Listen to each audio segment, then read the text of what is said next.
हम अक्सर उम्र को गिनतियों में लाकर इसकी तौहीन करते हैं और खुद ब खुद गमगीन हो जाते हैं। लेकिन आज ऐसे शख्सियत से आपकी मुलाकात हम करवाने वाले हैं जो हमारी इस खास मुलाकात का अहम हिस्सा बनने वाले हैं, जिन्होंने जिंदगी के हर पड़ाव पर जिंदगी को इस तरह से जिया मानो हर बार, हर लम्हे में, हर पल इन्होंने कुछ नया सीखा हो। ना सिर्फ सीखा बल्कि लोगों को भी सिखाया। नमस्कार। मैं अभी चांद सितारों की दुनिया से नीचे उतरा नहीं हूँ। मांगना तो कान में मांगना, इसलिए कान में मांगूंगा। इस घर में रहता हूँ तो कोई मुफ्त की रोटियां नहीं तोड़ता। खाने के अलावा आपको कुछ भी नहीं सूझता है। खातून को मेरा सलाम पहुँचे। ये हैं हमारी हिंदुस्तानी सिनेमा के, ना सिर्फ हिंदुस्तानी सिनेमा के बल्कि टीवी जगत की और थिएटर जगत के अदाकारी के उस्ताद, जिनका नाम है राकेश बेदी। बहुत बहुत खैर मकदम है आपका हमारे थैंक यू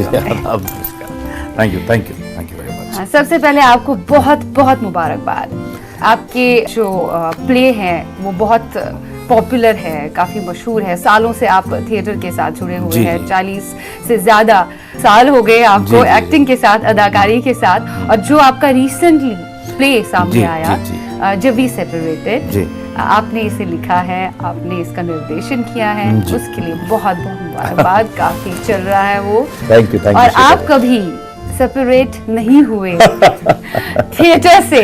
आपका पहला प्यार, आपकी पहली मोहब्बत, कहते हैं ना पहली मोहब्बत हमेशा खास रहती है, चाहे वो किसी शख्स के साथ की गई हो या फिर अपने शौक के साथ, जो आपका एक्टिंग का शौक रहा। एक्चुअली शौक का दूसरा मतलब इश्क ही होता है। शौक तो हम कहते हैं, मुझे इस बात का शौक है, लेकिन शौक एक्चुअली मीन्स इश्क।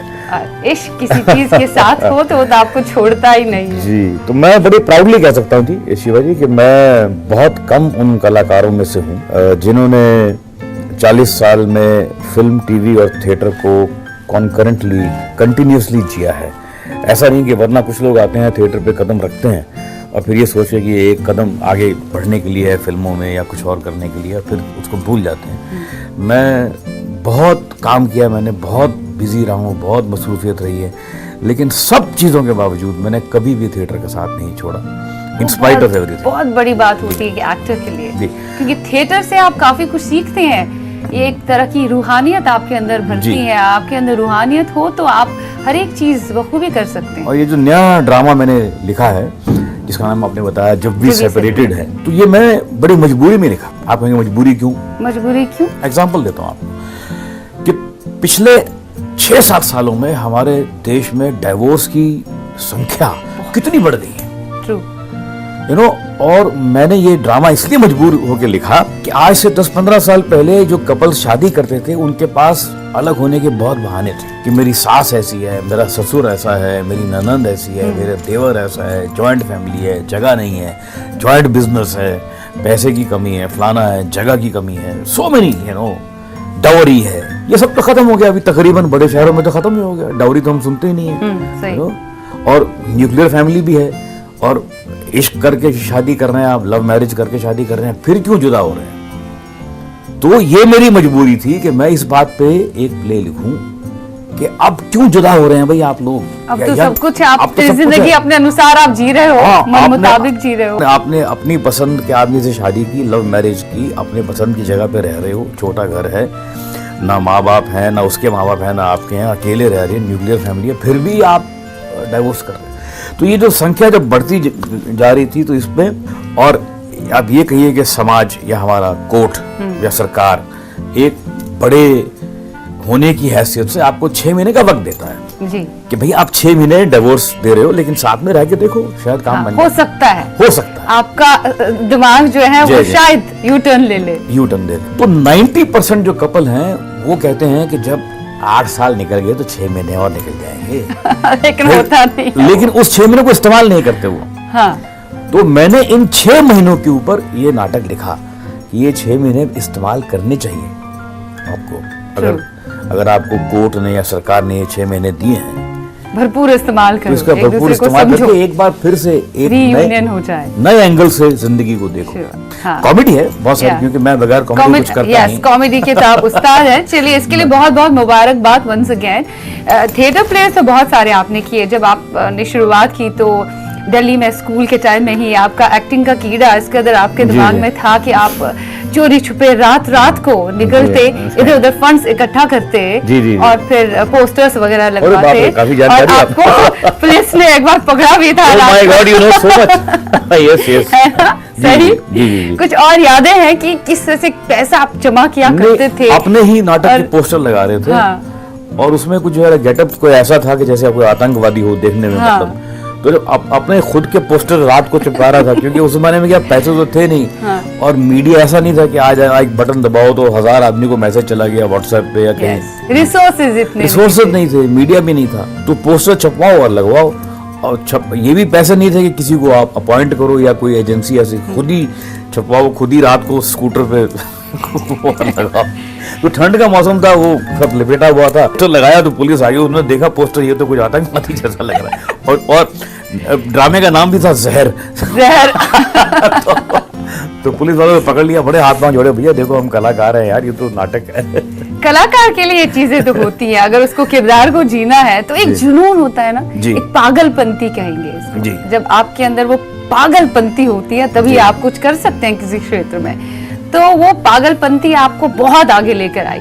मुझे नहीं लगता कि हमारी हिंदुस्तानी सिनेमा में कोई ऐसा एक्टर होगा, आप वाहिद एक्टर हैं जिन्होंने फिल्मों में काम किया, उसके बाद टेलीविजन में गए, थिएटर में हमेशा रहे, जी। थिएटर के साथ जुड़ाव आपका इतना गहरा रहा कि इससे आप बाहर नहीं निकल पाए। जी 40 साल में मेरा ख्याल मेरी जिंदगी में एक महीना भी ऐसा नहीं है कि जब मैंने स्टेज पे कदम ना रखा हो किसी ना किसी नाटक के लिए। Yeah, that's true. शुरुआती दौर में आपके चले जाएंगे, जब आपने शुरू किया, क्योंकि FTI से आप बाज़ाब्ता ट्रेन होके आए थे, मतलब एक एक्टर हर एतबार से कैसा होना चाहिए, किस तरह से संयम उसमें होना चाहिए, उस संयम से आप आगे आए और आपने संयम से ही काम लिया। टाइप कास्ट कभी ना कभी एक एक्टर होता है, जब आपने शुरुआत की तभी भी इस तरह का ऑब्वियसली एक टैग लाइन लग जाती है किसी जी। एक्टर के लिए, बहुत इजी हो जाता है, फिर उसको टाइप कास्ट किया जाता है, उसी तरह के रोल्स मिलने लगते हैं। जी जी तो आपके साथ भी शुरुआत में ऐसा हुआ या बिल्कुल, फिर नहीं हुआ। इसके शिकार नहीं हुए? नहीं हुआ, क्यों नहीं हुआ? मेरे साथ क्यों हुआ, सबके साथ हुआ। Yeah. जब बच्चन साहब टाइप कास्ट नहीं थे, तकरीबन 20 साल तक एंग्री यंग मैन रहे, जी सही। वो अपनी जगह पे टाइप कास्ट थे। जितेंद्र अपनी जगह पे डांसिंग जैक बोलते थे उनको, जंपिंग जैक, वो टाइप कास्ट थे।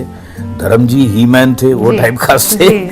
तो हर लेवल पे एक आदमी टाइप कास्ट क्या है, जब मैं आया था 70s में, मिड 70s में, तो फॉर्मूला फिल्मों का जमाना था कि साहब हीरो है, हीरोइन है, दोनों में इश्क है, एक विलन आएगा, फिर विलन हीरोइन को छीनने की कोशिश करेगा, फिर फुल मसाला। माँ बाप है, हीरो की बहन है जिसका रेप भी होगा और एंड में एक चेज भी होगी, और या घोड़े भी होगी या कारों में होगी चेज, और फिर एक क्लाइमेक्स होगा, फिर हैप्पी फैमिली पिक्चर होगी। ये हजारों पिक्चर बनी इस फॉर्मूले के ऊपर। जी तो इसमें तो आपको स्टेंसिल कट एकदम टाइप कास्ट लोग चाहिए थे कि हीरो 5 फुट 10 से लेकर 6 फुट 2 इंच तक का होना चाहिए, विलन हीरो- ऐसा होना विलन चाहिए, ऐसा होना चाहिए, डरावना सा होना चाहिए, कॉमेडियन हमारे जैसा होना चाहिए, यू नो।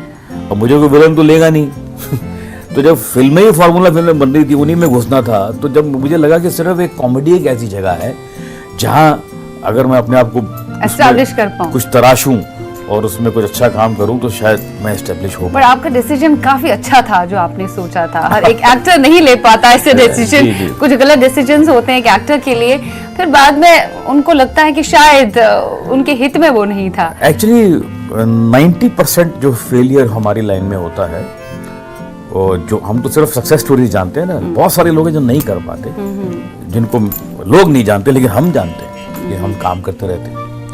वो इसलिए होता है क्योंकि आप एक गलत मुगालते में रहते हैं, आप अपने आप का सही मूल्यांकन नहीं करते, बिल्कुल। आप जो हैं, जो कर सकते हैं वो नहीं करना चाहते, कुछ और करना चाहते हैं। बट आपका बड़ा विजन क्लियर था जो आपको मतलब इतना मजबूत बना गया कि जिंदगी में कितनी भी सारी रुकावटें आई आपने उनको पार किया। एक एक्टर को भी जिंदगी में काफी जी। अप्स एंड डाउन्स देखने पड़ते हैं, कभी कभी आप घबरा जाते हो, एक एक्टर घबरा जाता है, पता नहीं आगे क्या, लेकिन आपके साथ ऐसा हुआ नहीं। मैं अपने साथ एक्सपेरिमेंट करता रहा। एग्जाम्पल आपको देता हूँ, एक मेरा प्ले है, बहुत सारे प्ले किए मैंने। एक मेरा प्ले एक तो पिछले सोलो प्ले है आपका, जी वो मसाज। उसी की बात Yes. कर रहा हूँ, मसाज की बात। 24 कैरेक्टर्स। 24 किरदार मैं उसमें करता हूँ मोस्टली जो कलाकार आते हैं वो सिर्फ स्टारडम को देखते हैं। जगह चौंध में फिर खो जाते हैं एक्चुअली। लोग ये भूल जाते हैं कि स्टारडम एक बाई प्रोडक्ट है। स्टारडम तो बाई प्रोडक्ट है आपके काम का। अगर आप अच्छा काम करेंगे तो स्टारडम अपने आप आएगा, बुरा काम करें तो नहीं आएगा, यू नो। लेकिन अगर आप स्टारडम के पीछे भागेंगे तो आप काम करना, अच्छा काम करना भूल जाते हैं, you know? बहुत सही बात आपने कही है, क्योंकि आपने तो हर एक तजुर्बे से जिंदगी में जो कुछ सीखा है उसी का इस्तेमाल करके, प्रयोग करके आपने अपनी लाइफ को बेहतर तरीके से जिया है और अपने किरदारों को बखूबी जिया है, जो भी किरदार निभाया। स्पेशली कॉमेडी की बात करें जी, शुरुआत में ही इसे ही आपने कॉमेडी में आपने पांव जमाए और कभी आप लड़खड़ाए नहीं। चाहे आपने हमारे तुम्हारे में संजीव कुमार साहब के साथ काम किया या उसके बाद फारूक शेख के साथ काम किया, साथ में दीप्ति नवल थी, चश्मे बद्दूर की हम बात करें तो हर एक कैरेक्टर अपने आप में बिल्कुल जुदा सा था और आज भी याद किया जाता है उन किरदारों को। संजीव कुमार साहब की बात करें तो संजीव कुमार साहब, तब आपकी नई एंट्री हुई थी। संजीव कुमार ऑलरेडी बहुत बड़े एस्टैब्लिश एक्टर थे, उनका अपना एक अलग स्टाइल था और आपने कभी किसी को ना नकल करने की कोशिश की ना इमिटेट करने की कोशिश की, जो एक एक्टर के लिए बहुत अच्छा रहता है। अगर आपको लंबा जीना है तो आपको अपना एक मुनफरिद अंदाज अपनाना पड़ेगा, अपने हिसाब से आप इमिटेट नहीं कर सकते। संजीव कुमार के साथ कुछ यादें जुड़ी हुई हैं, या संजीव कुमार और फारूक शेख की बात करें, दोनों में क्या कुछ सिमिलैरिटीज और क्या कुछ नया कुछ सीखने को आपको हमेशा मिला? फारूक शेख तो आपके बहुत अच्छे दोस्त भी रहे। जी, फारूक शेख तो बहुत करीबी दोस्त थे, हमने थिएटर के साथी भी थे, तो वो तो एक मैं कहूंगा कि मेरे लिए स्टार नहीं थे, मेरे दोस्त थे, पहली बात टू स्टार्ट विद। रही बात संजीव कुमार की, जब मैं उनके साथ काम किया, उनके बेटे का रोल था मेरा, और बड़ा शैतान बेटा है और ऐसा बेटा है जो हनीमून की रात को ही उनको इतना तंग करता है, इतना, क्योंकि स्टेप सन है माँ के लिए, माँ लेकर आया है मेरा बाप, तो बहुत तंग करता है अपने बाप को। गाना वाना गा के, किशोर कुमार का गाना था मेरे ऊपर उसमें। वो एक निहायत ही अच्छे इंसान थे, निहायत अच्छे एक्टर थे, बहुत बढ़िया उम्दा इंसान थे। और उस जमाने की एक खासियत ये थी कि स्टार जो है वो अपना स्टारडम साथ में लेकर नहीं चलता था। उसका जो स्टारडम था या उसकी जो एक स्टार वैल्यू थी वो सिर्फ पर्दे के लिए थी, पर्दे तक सीमित थी, या ऑडियंस के लिए थी, या देखने वालों की नजरों में थी कि ये बहुत बड़ा स्टार है।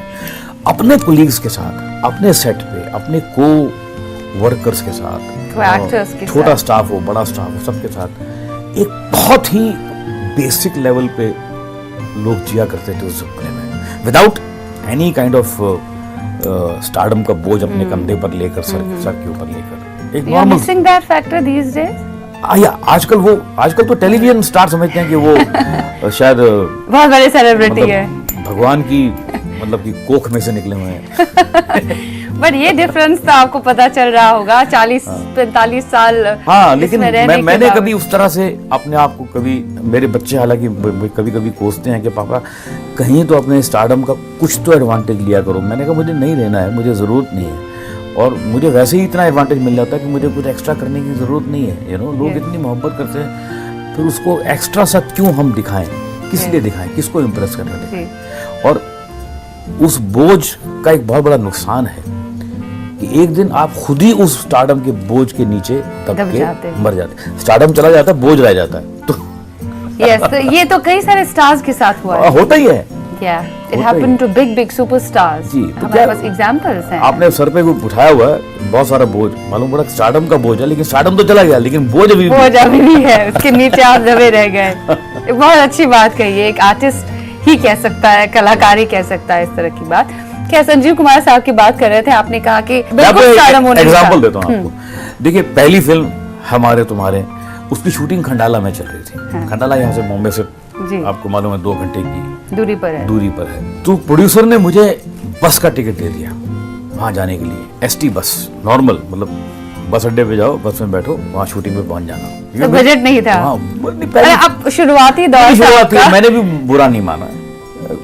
मैं और अनिल कपूर दोनों, हम नहीं थे, दोनों उस बस में गए, वाह, है ना, साथ में गए, और वो भी थे उस फिल्म में।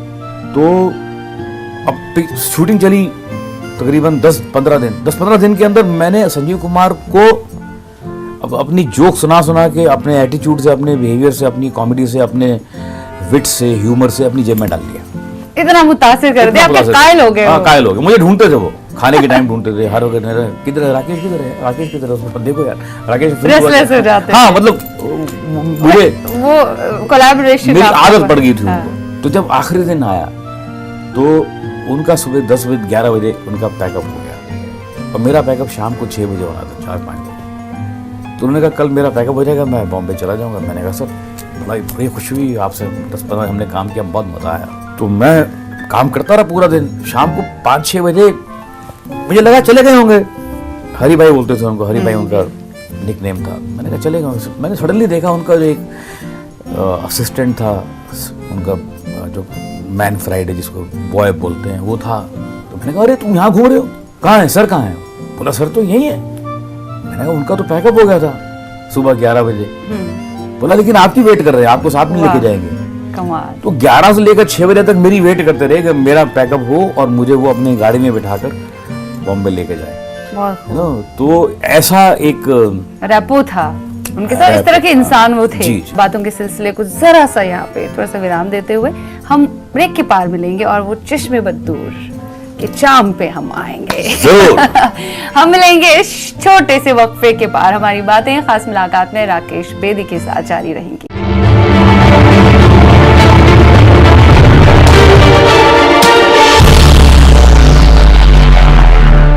बरसों से आजमाया हुआ तैयबी दवा खाने का शाही टॉनिक कमजोरी और थकावट को दूर भगाए, आपको रखे चुस्त और दुरुस्त पूरे परिवार के लिए। News 18 Network.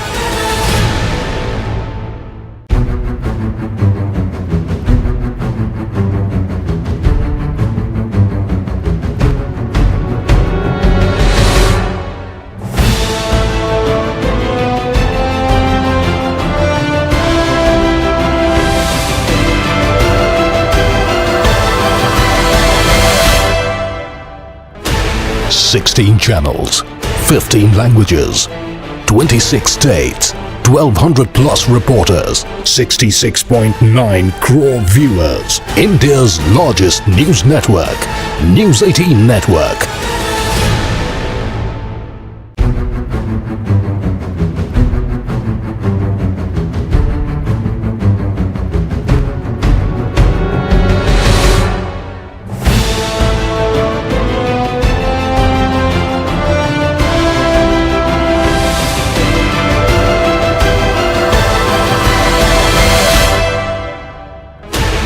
Sixteen channels, 15 languages, 26 states, 1,200 plus reporters, 66.9 crore viewers. India's largest news network, News 18 Network.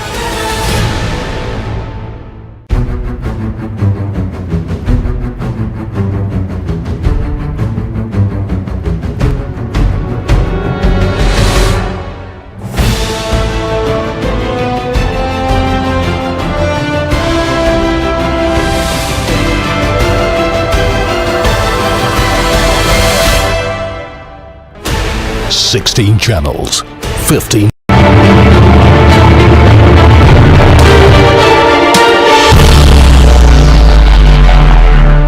खास मुलाकात में ब्रेक के पार हम हाजिर हुए हैं और हमारे साथ आज महवे गुफ्तगू है खास मुलाकात में राकेश बेदी। चश्मे बद्दूर की हमने बात की थी। जब चश्मे बद्दूर 1981 में वो रिलीज हुई थी, it was a super duper hit film. Farooq Shaikh Deepti Naval के साथ में कल्ट क्लासिक फिल्मों की श्रेणी में वो आती है।